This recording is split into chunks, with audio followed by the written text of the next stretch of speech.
I looked up the definition of a Renaissance man. Yeah. And this gentleman is a doctor, a pharmacist, he's a writer. He's been known as the fight doctor because he's been a doctor to many of the world's champions. He's also the winner of 2 Emmys for fight analysis, and he did that for 25 years. I just got into the Hall of Fame of boxing. And he's a member of the Hall of Fame of boxing as a result of that. Yep. Except you left out one thing. The main thing that I do, and the thing I do best, is paint. Well, I'm just getting to that. Okay. In addition to, this is a long introduction, and I don't do this for everybody.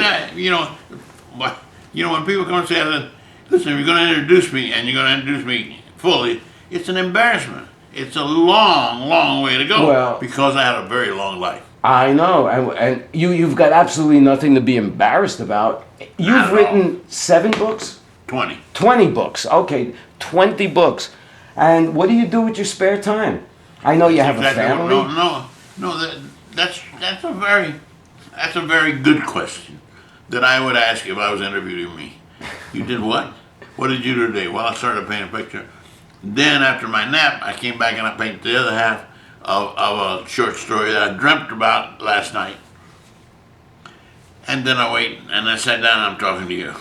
And now tonight I'm going to watch 2 football games. Well, that's what I do with my I've got some questions to ask. I'm glad you're asking these questions, and I always want to tell people, it's not hard to understand if you just follow your interest. Mm-hmm. You're interested in football. Good. There's a great football game tonight. The University of Miami's playing, and the Dolphins are playing. Those are 2 great things. So I'm very interested in that. So that eats up my evening. That's the way it is. It is that I wake up every day and I look in the paper and I have something that I'm looking forward to every day because I have a lot of interest. So I look in the paper. For example, this week I spent the most delightful week just looking at So You Think You Can Dance? Well, my wife's a dancer. And I'm a terrific fan of good dancing. I mean, good dancing. These girls, people that were on this show, were so superior to anything I've ever seen on television. I mean, they were just magnificent. So I spent the whole week watching dancing. I didn't watch anything else but dancing. Now they ask me, what did you do all afternoon? I said, I watched dancing. That's what I did. And I learned something from it, and I'll do a couple of paintings off of that. After that, I looked at a couple of answers. They did a couple of things on there I want to paint. And I'll paint them. And I'll have 2 paintings about an artist. Who's going to buy them? I have no idea. I don't paint people for people. I paint for me. I read in one of your bios that at age 14, you decided you wanted to become a doctor. Way before age 14. Okay, what event happened in your life that made you go and decide that? Well, was it anything that's specific? A good question, but you started with an error. When I was born, people put a football in the crib.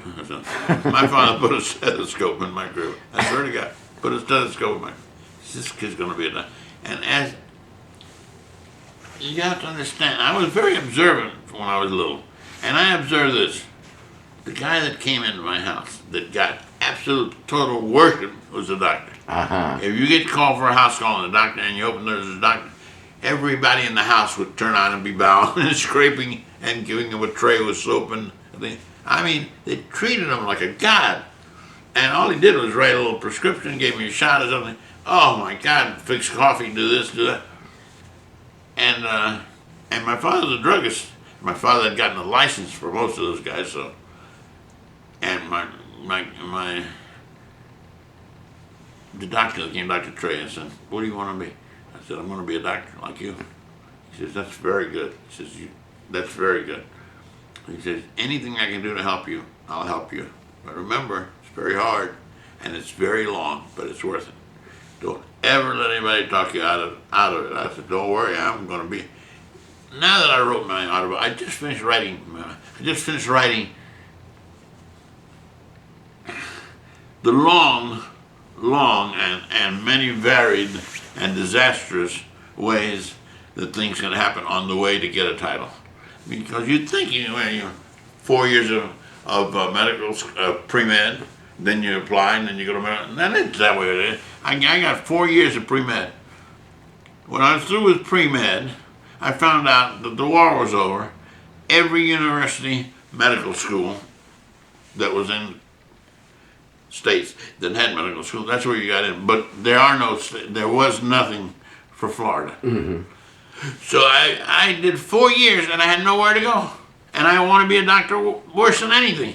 I was considering going to Cuba to become a Cuban doctor and then come back in. I was considering being a chiropractor. I considered everything. And what did they do to me? Guess what? They threw me out of Jesuit. Graduated 3 weeks before I graduated. They threw my ass out of school. Because of a prank. That's a different story. Okay. Because of a prank. Would you share your age with us? Sure, I'm 83. And I know you're not ready for retirement, so what's in the future? I write and I paint until I die. That's what I do. I cannot keep from painting. I love painting. I can't keep from painting.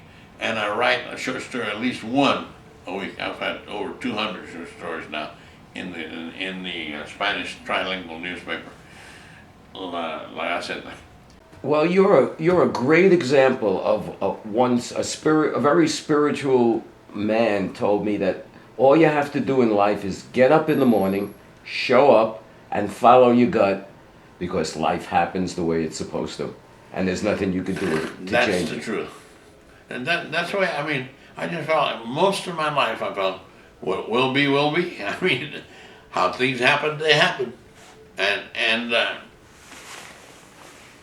it's the same thing in boxing. Good God, how many titles we should have won that we didn't because of some crazy little thing. Things happen that way.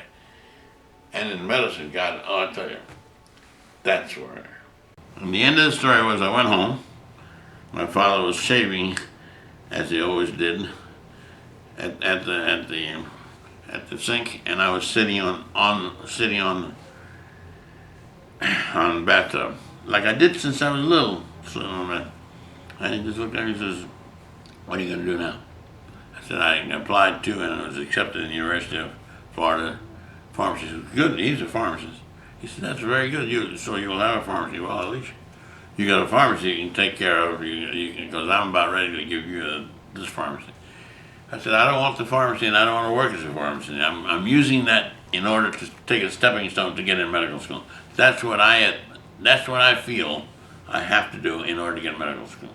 I have to be a pharmacist, and then they can't turn me down from one profession to the other." Mm-hmm. He said, "That's very smart." I said, "Yes, and here's another smart thing. You have worked your ass off all your life, and so have I next to you. There will be no charge to this. I'll pay for everything. I will pay for my tuition at the University of Law." Tuition was $50. It was something like $800 at Spring Hill. Mm-hmm. $50.